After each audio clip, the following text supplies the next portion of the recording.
Hello friends, இன்றைக்கி பார்த்தீங்கன்னா நம்ம எதை பற்றி பேச போகிறோம் அப்படின்னு பார்த்தீங்கன்னா, இப்போது சமீபத்தில் நம்ம நயன்தாரா மேம் அவங்க லேடி சூப்பர் ஸ்டார் பட்டம் வேணாம் அப்படின்னு சொல்லிட்டாங்க. அண்ட் அதை பற்றின கிளியரானதை தான் இந்த வீடியோவில் நம்ம பேச போகிறோம். அண்ட் மறக்காமல் வீடியோவை கடைசி வரைக்கும் பாருங்கள். புதுசாக பார்க்குறீங்கன்னா நம்ம சேனலை சப்ஸ்கிரைப் பண்ணிக்கோங்க. வாங்க வீடியோக்குள்ளே போகலாம். இப்போ பார்த்தீங்கன்னா நம்ம லேடி சூப்பர் ஸ்டார் அப்படின்னு சொல்கிற பட்டத்தை நயன்தாரா மேம் வேணாம் அப்படின்னு சொல்லிட்டாங்க.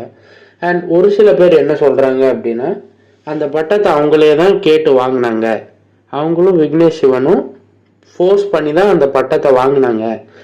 வேணான்னு சொல்கிறவங்க அவங்களுக்கு அது விருப்பம் இல்லை, ரசிகர்களால் கொடுத்ததா லேடி சூப்பர் ஸ்டார், எங்களுக்கு விருப்பம் இல்லை அப்படின்னு சொன்னால் எதுக்கு அவங்க ப்ரொடக்ஷனில் அவங்க எடுக்கிற படத்துலேயே அந்த பேரை வைக்கணும்?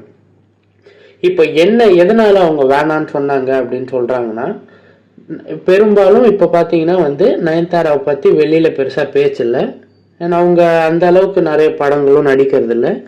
ஸோ இப்போ அவங்களுக்கு ஒரு அட்டென்ஷன் கிரியேட் பண்ணும் அப்படின்ற ஒரு ரீசனுக்காக தான் லேடி சூப்பர் ஸ்டார் பட்டத்தை வேணாம் அப்படி இப்போ அந்த மாதிரி ஒரு நியூஸ் விட்டால் மேபி அட்டென்ஷன் நயன்தாரா பக்கம் திரும்பும். ஸோ எல்லாரும் ஏன் வேணாம் அப்படின்றத நயன்தாராவை பற்றி பேச ஆரம்பிப்பாங்க. அப்படின்றதுனால தான் நயன்தாரா மேம் வேணாம் லேடி சூப்பர் ஸ்டார் பட்டம் அப்படின்னு சொல்லியிருக்காங்க. ஸோ இந்த வீடியோட பார்ட் 2 வேணும் அப்படின்னு நினச்சிங்கன்னா மறக்காமல் கமெண்ட்ஸை சொல்லுங்கள். கண்டிப்பாக பார்ட் 2 போடுறேன். இன்னும் கிளியராக இந்த கான்ட்ரவர்சியை நான் உங்களுக்கு சொல்கிறேன். நன்றி நண்பா.